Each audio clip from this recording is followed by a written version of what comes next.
வணக்கம் நேயர்களே, இன்றைய பார்த்ததும் படித்ததும் நிகழ்ச்சிக்கு உங்களை வரவேற்கிறோம். இன்றைய செய்தித்தாள்களில் இடம்பெற்றிருக்கும் செய்திகளின் பின்னால் இருக்கும் நாட்டு நடப்புகள், அலசல்கள், மத்திய மாநில செய்திகள் மற்றும் வணிகம், விளையாட்டு குறித்த பல்வேறு செய்திகள், இன்றைய நாட்டு நடப்பு போன்றவற்றை குறித்து விவாதிக்க இருக்கிறோம். நிகழ்ச்சிக்கு போகலாம்.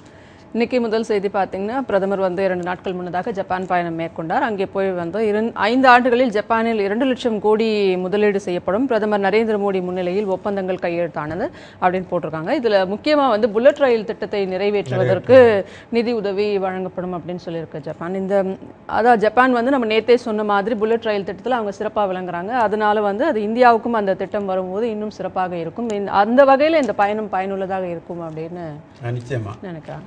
ஏன்னா இப்போ ஒரு ஏறக்குறைய நீங்கள் பார்த்தீங்கன்னா 2,11,000 கோடி முதலீடு அவங்க டோட்டலாக வருது. அதை 5 ஆண்டுகளில் அந்த முதலீடு அவங்க இங்கே செய்கிறதுக்கு ஒத்துக்கிட்டு இருக்காங்க. அதில் மெயினாக அவங்க சொல்கிறது புல்லட் ட்ரெயின். நீங்கள் சொன்ன மாதிரி புல்லட் ட்ரெயினில் ஜப்பான் தொழில்நுட்பம் மகத்தானது. அதனால் அது இந்தியாவுக்கு கொண்டு வர்றதுக்காக அதை ஒத்துக்கிட்டு இருக்காங்க. அது ஒரு மகிழ்ச்சியான சமாச்சாரம். அடுத்தபடியாக நம்ம மோடி அவர்களுடைய மனக்குறைகளும் தீர்த்திருக்கிறார். ஏன்னா நமக்கு அண்டை நாடான பாகிஸ்தான் ஏற்கனவே தொல்லை கொடுத்து கொண்டு இருக்கிறது. அதோடு சீனா கூட இடையிடையே எல்லை தாண்டி வருகிறதும், கூடாரங்கள் அமைப்பதும், மறுநாள் எச்சரிக்கை கொடுத்தனும் செல்வதும், இது போன்ற நிலைப்பாட்டை கொண்டு இருக்கிறது. அதில் எந்த பயன்பாடு இருக்குது என்று நமக்கு தெரியவில்லை. இருந்தால் கூட அது தொல்லை கொடுக்கின்ற நோக்கமா அல்லது அந்த பூமியை ஆக்கிரமிக்க வேண்டும் என்ற நோக்கமா என்று நமக்கு தெரியவில்லை. இருந்தாலும் அந்த தொல்லைகள் கொடுத்து கொண்டு இருக்கிறது. அதையும் மோடி அவர்கள் மன வருத்தத்தோடு சொல்லியிருக்கிறார்கள். ஏனென்றால் ஜப்பானுடைய நல்லுறவை, நல்லிணக்கத்தை நாம் வைத்து கொண்டால் இது போன்ற பிரச்சனைகளை தீர்க்கிறதுக்கு உதவியாக இருக்கும் என்பதால் மோடி அவர்கள் ஜப்பானை ஒரு எதிரிக்கு எதிரி நண்பன்ற கணக்கை இந்தியா ஏன்னா ஜப்பானுக்கும் ஒரு தீவு பிரச்சனை சீனாவுடன் ஏற்கனவே இருக்கிறது அப்படின்னும் போது நமக்கு அவங்க எல்லை பிரச்சனை அருணாச்சல் பிரதேசத்தில் கொடுத்து கொண்டிருக்கிறார்கள். இந்த நிலையில ஜப்பானுடன் கை கோர்க்கும் போது இதனை இணைந்து எதிர்த்தால் இன்னும் கொஞ்சம் அதுக்கு பலன் அதிகமாக இருக்கும், நம்முடைய பலம் சேரும் அப்படின்ற ஒரு நம்பிக்கையிலும் இந்த காரியம் பண்ணப்பட்டிருக்கிறது. அதாவது அவரை அதான் என்ன சொல்லியிருக்காரு, சீனா அப்படின்னு நேரடியா சொல்லாம மறைமுகமாக நாங்க எதையும், அதாவது பாகிஸ்தானுக்கு சென்ற வாரங்களில் ஒரு கண்டன அறிக்கையை கொடுத்த மாதிரி தான் அங்கேயும் ஜப்பான்லையும் பேசியிருக்காரு மோடி. நாங்கள் எதிர்ப்புகளை சமாளிப்போம் அப்படின்ற மாதிரி சொல்லியிருக்காரு. அடுத்த செய்தி, குரு உற்சவ் அப்படின்ற பெயரில் கட்டுரை போட்டி தான் நடைபெறும். ஆசிரியர் தினத்தை மத்திய அரசு மாற்றலன்னு அந்த மனிதவள மேம்பாட்டுத்துறை அமைச்சர் ஸ்மிருதி இரானி அப்படியே அந்தர்பல்ட்டி அடித்திருக்கிறார் எதிர்ப்புகளை அடுத்து. ஒரு நாட்களுக்கு முன்னாடி அறிவிச்சாங்க ஆசிரியர் தினம் குரு உற்சவ்னு கொண்டாடணும் எல்லாரும் அப்படின்னு. அதுக்கு முன்னாடி சில வாரங்களுக்கு முன்னாடி சமஸ்கிருத வாரம் கொண்டாடுங்க அப்படின்னாங்க. ஸோ இதில் தமிழகத்திலிருந்து பயங்கர எதிர்ப்பு கிளம்பி இருக்கிறது. இந்த குரு உற்சவ் அப்படின்ற சமஸ்கிருதத்தை சிறிதாக உள்ளே கொண்டு வர ஒரு முயற்சி தான் இது. அது வேணாம், ஆசிரியர் தினமாகவே பல்லாண்டு காலமாக இருக்கும் அந்த விஷயம் அப்படியே தொடரட்டும் அப்படின்னு தான் சொல்லியிருக்காங்க. பிஜேபியின் இந்த அராஜக போக்கு தமிழகத்தில் எடுபடாதுன்ற மாதிரி அனைத்து கட்சிகளும், அவர்களுடைய கூட்டணி கட்சியான பாமக, மதிமுக போன்றவையும், திமுக, இதற்கு காங்கிரசும் கடும் கண்டனம் தெரிவித்திருக்கிறது. தமிழகத்தில் மட்டும் இல்லாமல் மேற்கு வங்கத்திலும் அந்த கல்வி அமைச்சரும் இதற்கு கண்டனம் தெரிவிச்சிருக்காங்க. ஆசிரியர் தினத்தில் இவங்க இன்னொரு விஷயம் என்ன சொல்றாங்க, பிரதமர் மோடியுடன் அந்த வீடியோ கான்பரன்சிங் முறையில் இந்தியாவில் இருக்கும் அனைத்து பள்ளிகளும் உரையாடலாம், அனைத்து பள்ளி மாணவர்களும் சொல்லியிருக்காங்க. இதுல திருவண்ணாமலை மாவட்டத்தை சேர்ந்த மாணவர்களும் உரையாடுவார்கள் அறிவிக்கப்பட்டிருந்தது.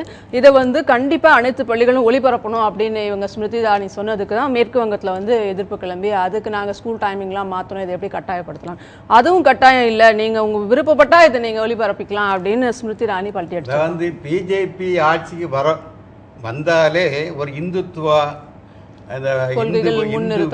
இந்தி, இந்த சமஸ்கிருதத்தை நுழைக்க முயற்சி செய்வார்கள் என்ற அச்சம் ஏற்கனவே நம்மகிட்ட இருந்தது. ஆனால் அதைத்தான் அவர்கள் படிப்படியாக செய்து கொண்டிருக்கிறார்கள். முதல்ல இந்தி என்றார்கள், இணையதளம் என்றார்கள், அதுக்கு ஒரு சமஸ்கிருத வாரம் கொண்டாடுங்கள் என்று சொன்னார்கள். தேவையில்லாத வேலை. அதாவது ஒவ்வொருத்தரும் அந்தந்த மாநில கலாச்சாரத்துக்கு ஏற்ப அந்த மொழியில் ஒரு விழாவை கொண்டாடுகிறார்கள். சமஸ்கிருத வாரத்தை கொண்டாட வேண்டும் என்று சுற்றறிக்கை அனுப்பினார்கள். இப்போது ஆசிரியர் தினத்தை சொல்கிறார்கள். தமிழ்நாட்டில் ஆசிரியர் தினம் கொண்டாடுகிறோம், ஆந்திராவில் அதை வேறொரு பெயர் அதை கொண்டாடுவார்கள், கர்நாடகத்தில் ஒரு பெயர் கொண்டாடுவார்கள். இது அந்தந்த அதாவது மோடி அவர்கள் பேசுவது தவறில்லை. மோடி அவர்கள் பேசுகிறார்கள், மாணவன் இப்போ அப்துல் கலாம் அவர்கள் மாணவர்களிடம் பேசுகிறார்கள், உரையாடுகிறார்கள். இது போன்ற ஒரு செயல்பாட்டை மோடி அவர்கள் செய்ய போகிறார், மாணவருடைய எழுச்சியை ஏற்படுத்த போகிறார் என்று அதில் எந்த கருத்து வேறுபாடும் இல்லை, அதை யாரும் எதிர்க்கவும் இல்லை. மோடி பேசட்டும், மாணவர்கள் கேட்கட்டும், புரிந்தால் கேட்கட்டும், புரியாவிட்டால் விரட்டுங்கிற மாதிரி ஒரு அந்த நோக்கத்தோடு தான் விட்டு விட்டார். ஆனால் இந்த ஆசிரியர் தின விழாவை குரு உற்சவ விழாவை அந்த பெயரில் கொண்டாட வேண்டும் என்பதான் இப்போ நமக்கு உதைக்கிறது. இப்போது பின்வாங்குகிறார்கள். அந்த ஆசிரியர் தினம் அப்படித்தான் இருக்கும், இது கட்டுரை போட்டி என்கிறார்கள். ஆக மாறுபட்ட கருத்தை சொல்கிறார்கள். ஆனால் என்ன, இதை யாருக்கும் நீங்கள் சொன்ன மாதிரி தமிழ்நாட்டில் இருக்கிற எல்லா கட்சிகளும், அதாவது திமுகலேருந்து மதிமுக, பாமக, தொல் திருமாவளவன் எல்லா கட்சிகளும் அதற்கு திராவிட கழகம் எதிர்ப்பு தெரிவித்திருக்கிறார்கள். இதை கொண்டாட வேண்டும், இந்த பெயரை வாபஸ் வர வேண்டும். அதாவது குரு உற்சவங்கிற பெயரை, அந்த அறிக்கை நீங்கள் சுற்றறிக்கையை நீங்கள் வாபஸ் பெற வேண்டும் என்று சொல்லியிருக்கிறார்கள். ஆனால் ஏனோ தெரியவில்லை, வழக்கமாக முதலமைச்சர் ஜெயலலிதா அவர்கள் இது போன்ற செயல்பாடுகளுக்கு முன்னதாக ஒரு அறிக்கை வெளியிடுவார்கள். ஆனால் இந்த தடவை மௌனமாக இருக்கிறார்கள். அவர்கள் அதை பற்றி எதுவும் சொல்லாமல் இல்லை. பள்ளி கல்வித்துறையின் மூலமாக ஒரு அறிவிப்பு வந்திருக்கிறது. அதாவது இந்த குரு உற்சவன்ற பெயர்லாம் கொண்டாடப்பட மாட்டாது, வழக்கம் போல ஆசிரியர் தினம் ஆசிரியர் தினமாகவே கொண்டாடப்படும் அப்படின்னு பள்ளி கல்வித்துறை இயக்குனர் அவங்க பள்ளி கல்வித்துறை எங்களுக்கு அப்படி ஒரு அறிவிப்பே வரவில்லை என்றே சொல்கிறார். எங்களுக்கு அதிகாரப்பூர்வமான அறிவிப்பு எங்களுக்கு வரவில்லை. எனவே நாம் வழக்கம் போல ஆசிரியர் தினத்தை கொண்டாடுகிறோம். இந்த ஆண்டு கூட 337 ஆசிரியர்கள் நல்லாசிரியர் பட்டம் பெறுகிறார்கள். அவருக்கான பட்டமளிப்பு விழா நடைபெறும். ஏன்னா எந்த இது கருத்து வேறுபாடும் கிடையாது, எந்த இது குழப்பமும் எங்களுக்கு கிடையாது. ஆசிரியர் தினம் ஆசிரியர் தினமாகவே கொண்டாடப்பட வேண்டும் சொல்லியிருக்கார்கள்.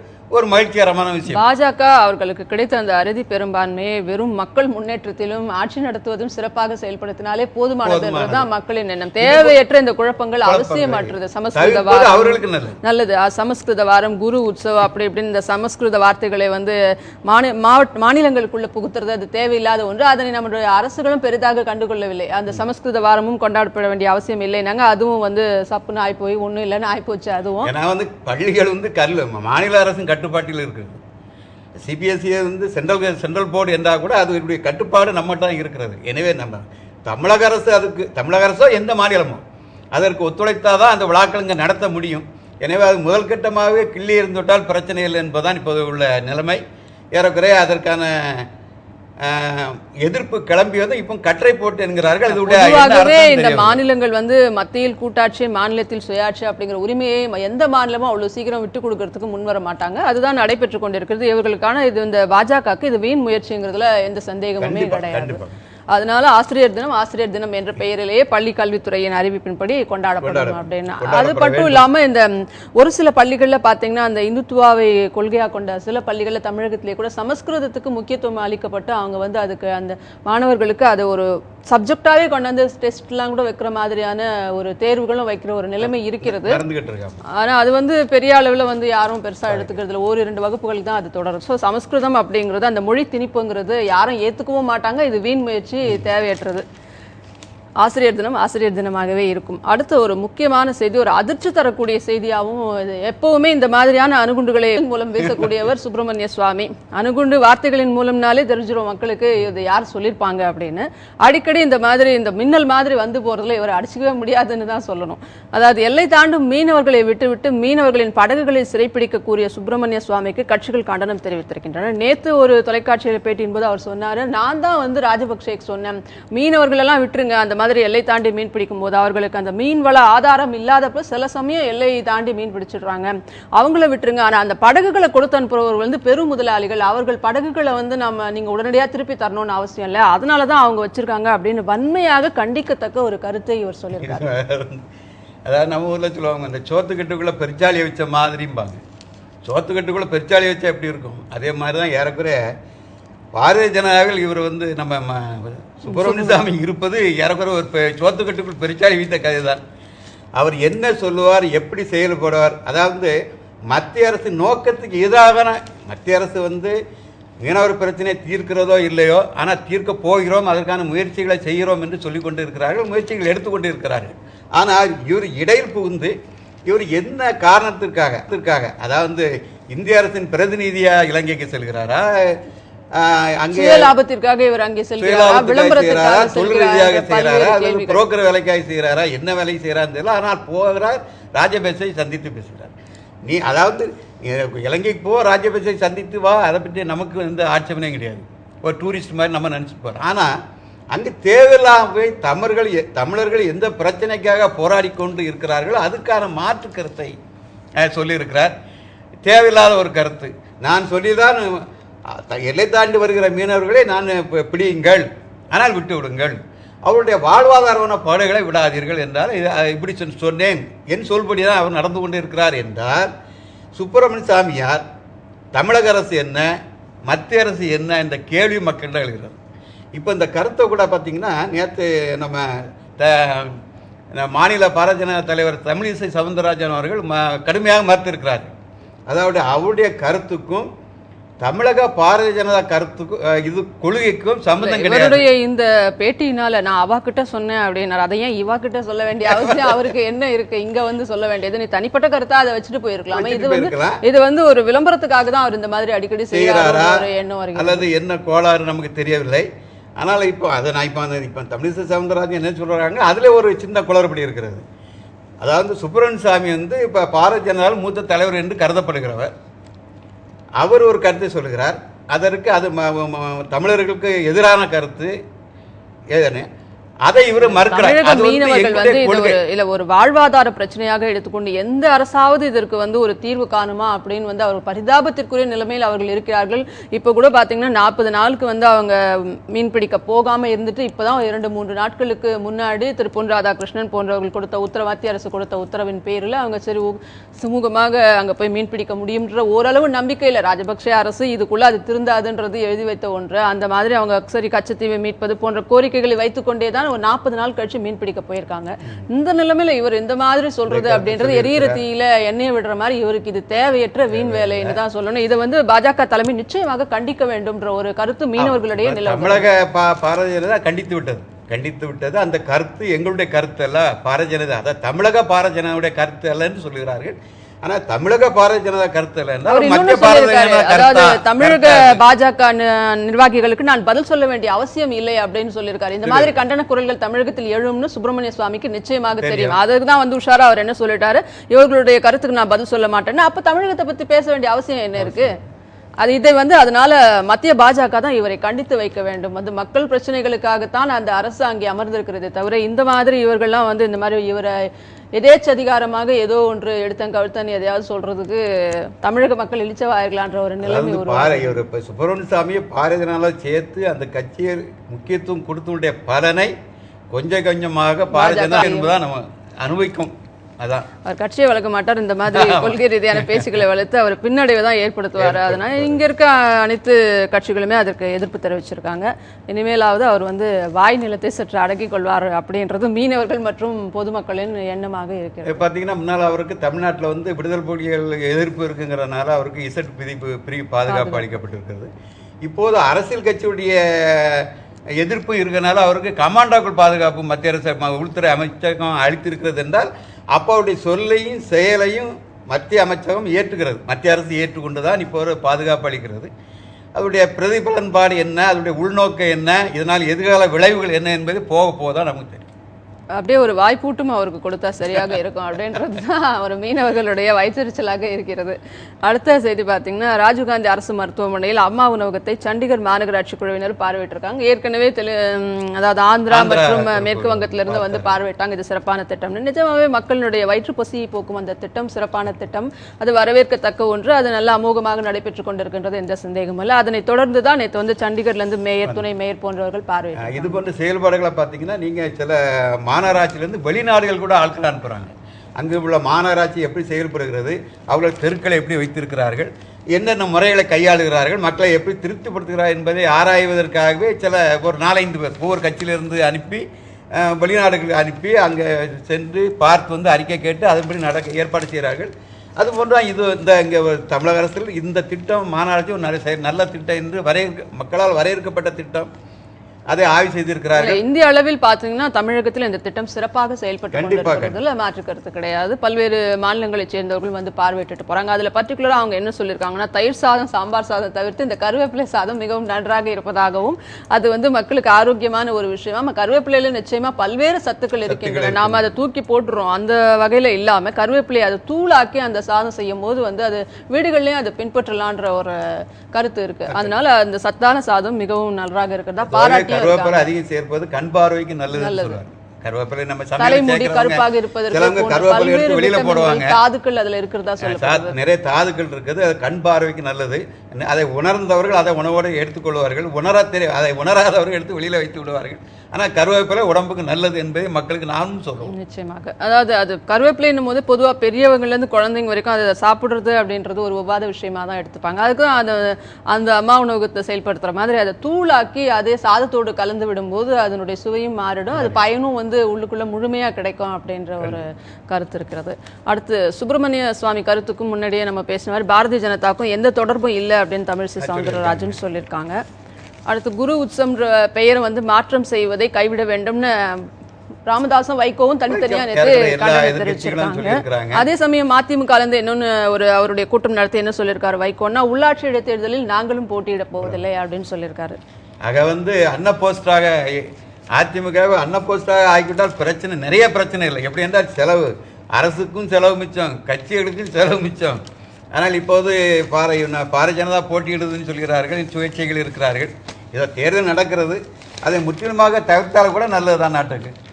இல்லை, பாஜக தேமுதிக போன்ற கட்சிகள் கூட்டணி அமைத்து போட்டியிடும் சூழ்நிலை தான் இருக்கிறது. அதனால இதை தொடர்ந்து காங்கிரஸும் என்ன கேட்டிருக்காங்க, இந்த நம்முடைய தமிழக காங்கிரஸ் ராகுல் கிட்ட இளைஞர்கள் நிறைய போட்டியிட வாய்ப்பு தரலாம், நீங்க நமக்கு இப்போ ஒரு சாதகமான சூழ்நிலை நிலவுகிறது, மக்களவை தேர்தலில் தோத்தோன்றதுக்காக இப்பவும் அதே நிலை வரணும்னு அவசியம் இல்லை. கிட்டத்தட்ட உள்ளாட்சி அமைப்புகளுக்கு 1000 இடங்களில் தேர்தல் நடைபெறுகிறது, 3 மாவட்டங்களுக்கான மேயர் தேர்தலும் நடைபெறுகிறது. அதனால அந்த உள்ளாட்சி மேயர் தேர்தலில் வாய்ப்பு இல்லை அப்படின்னா கூட, ஏன்னா அதிமுக அறுதியான கவுன்சிலர்களை பெற்றிருப்பதால 1000 உள்ளாட்சி இடங்களுக்கு நடைபெறும் போட்டியில நம்ம ஆட்கள் வெற்றி பெறுவதற்கு வாய்ப்பு இருக்கிறது. இது சட்டமன்ற தேர்தலுக்கு ஒரு முன்னோட்டமாக இருக்கும் அப்படின்றதால ராகுல் காந்தி கிட்ட அவர்கள் அனுமதி கேட்டதாக ஒரு தகவல். வார்டு தேர்தலில் பார்த்தீங்கன்னா நிற்கிற கேண்டிடேட் அந்த வேட்பாளர்கள் யார் சிறந்தவன்னு ஏன்னா ஈஸியாக அவங்க கண்டுபிடிச்சிடுவாங்க. நிச்சயமாக சட்டசபை தேர்தல் மக்களவை தேர்தலுங்கிற போது ஒரு ஏரியாவில் ஒரு ஏரியா தெரியாது, ஆனால் அந்த ஏரியாவில் இருப்பதான் நிச்சயமாக நிற்பார்கள். அப்போ 4 பேர் நின்றார்கள், இவர் வந்தால் இந்த நமக்கு நல்லது கிடைக்கும் என்று நினைப்பார்கள்.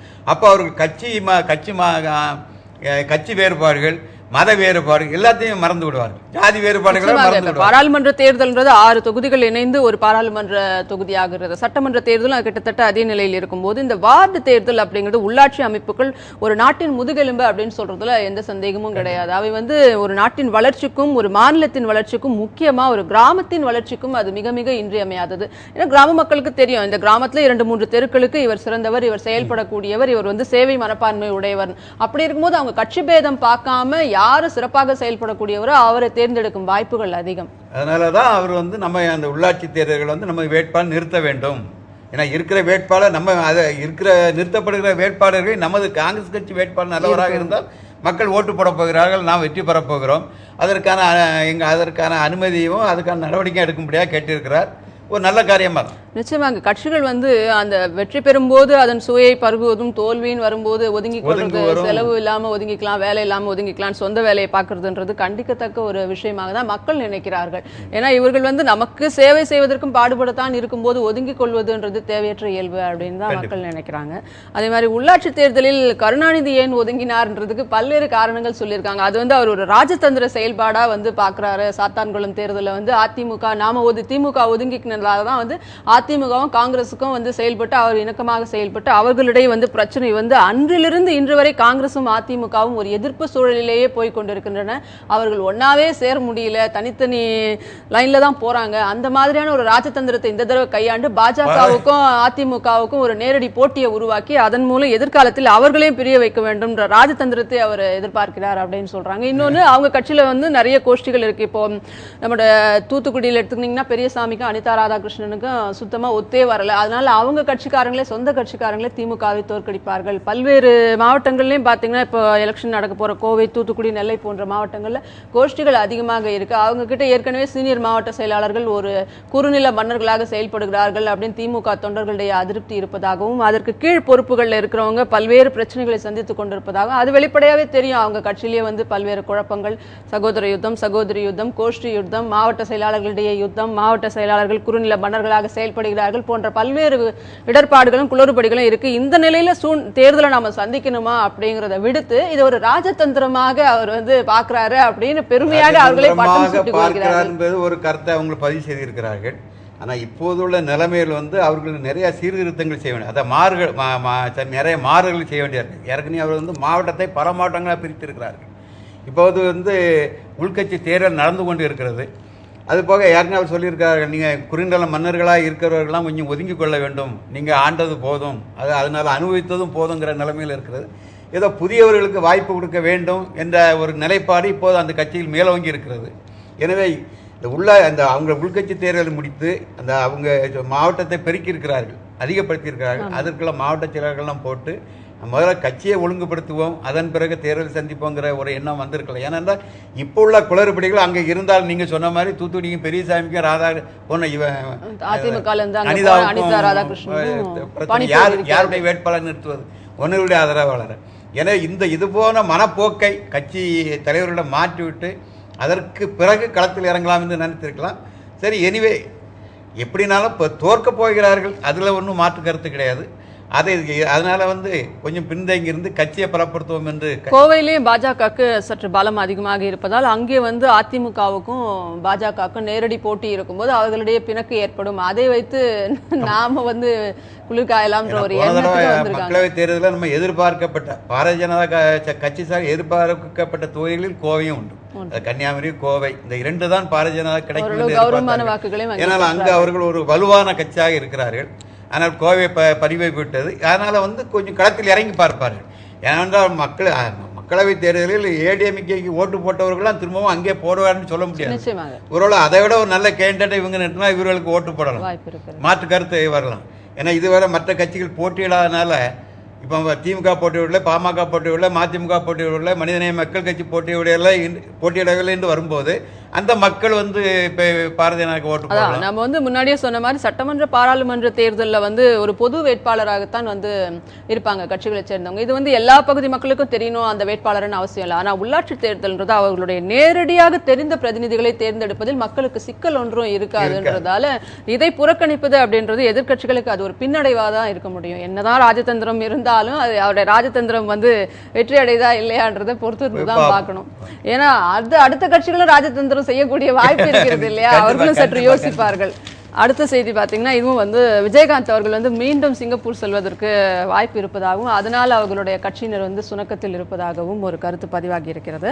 அடுத்து கருணாநிதி அழகிரி சந்திப்பு செப்டம்பர் 2ஆம் தேதி நடைபெறுவதாக கேபி ராமலிங்கம் அவர்கள் சூசகமாக சொல்லியிருந்தார். ஆனால் அந்த சந்திப்பு இப்போதைக்கு நடைபெறுவதற்கு வாய்ப்பு இல்லை. ஏன்னா அழகிரி மேல நில அபகரிப்பு வழக்கு போன்றவை போடப்பட்டிருப்பதால் அவர் கண்டிஷன் பெயில் அப்படின்னு சொல்லக்கூடிய நிபந்தனை ஜாமீன் தான் அவருக்கு கிடைச்சிருக்கு. அவர் மதுரையை விட்டு வர முடியாதுன்ற சூழல்ல இப்போது அதற்கான இணைப்புக்கான வாய்ப்புகள் இல்லைன்னு சொல்லப்பட்ட இந்த சகோதர யுத்தத்தினாலே இந்த வாய்ப்பு தள்ளிக்கிட்டே போகணும் அப்படிங்கிற ஒரு சூழல் தான் அவங்க கட்சியில நிலவுது. இது நடக்கவே கூடாதுன்னு அவங்களுடைய கட்சியிலே சிலர் நிச்சயமாக நினைக்கிறார்கள்ன்றது தான் உண்மை. அதான் முன்ஜாமீன் 3ஆம் தேதி வரை கொடுத்துருக்காங்க, இன்னைக்கு 2 நாளை வரை கொடுத்துருக்காங்க. இது நாளை வரை அவர் அங்குள்ள போலீஸ் காவல் நிலையத்தில் போய் கையெழுத்திட வேண்டும் என்று சொல்லி கொண்டு இருக்கிறார்கள்.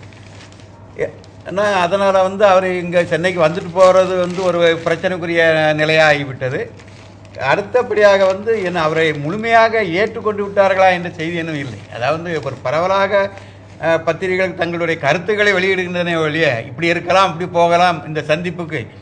கேபி ராமலிங்கம் 2 தினமுடன் சந்தித்தாக தகவல் வந்தது, ஆனால் 1 மணி நேரம் பேசியதாக தகவல் வந்தது. ஆகவே அங்கே உள்ள என்ன நடக்கிறது என்று தெரியவில்லை. இருந்தாலும் ஒரு கேபி ராமலிங்கம் முன்னாடி அவர் 2 நிமிஷம் தான் பேசினாரு. இது ஒரு இயல்பான சந்திப்புன்னு சொன்னாங்க. ஆனா இப்ப நான் அழகிரி குறித்தும் பேசினேன், தலைவர் ஒன்றும் கோவத்தை காட்டல அப்படின்னு கேபி ராமலிங்கம் இன்னொரு தகவலையும் சொல்லியிருக்கார். பார்ப்போம் என்ன நடக்கும் என்று. அடுத்து உச்சநீதிமன்ற முன்னாள் தலைமை நீதிபதி சதாசிவத்திற்கு கவர்னர் பதவி, கேரள கவர்னர் பதவியை அறிவிச்சிருக்கு பாஜக. முதல்வர் உம்மன்சாண்டி இதற்கு கடும் எதிர்ப்பு தெரிவித்திருக்கிறார். இது எதேச்சதிகார போக்கு, பாஜகவின் எதேச்சதிகார போக்கு, இது கண்டிக்கத்தக்கது அப்படின்னு அவர் சொல்லியிருக்காரு. அதாவது குடியரசுத் தலைவருக்கே பதவி பிரமாணம் வைக்கிறது உச்சநீதிபதி. அவர் குடியரசுத் தலைவருக்கு கீழே இதுவரைக்கும் யாரும் பணியாற்றவில்லை, கவர்னராக நியமிக்கப்படவில்லை. இது அவசரம், இப்போதான் ஓய்வு பெற்றிருக்கிறார்.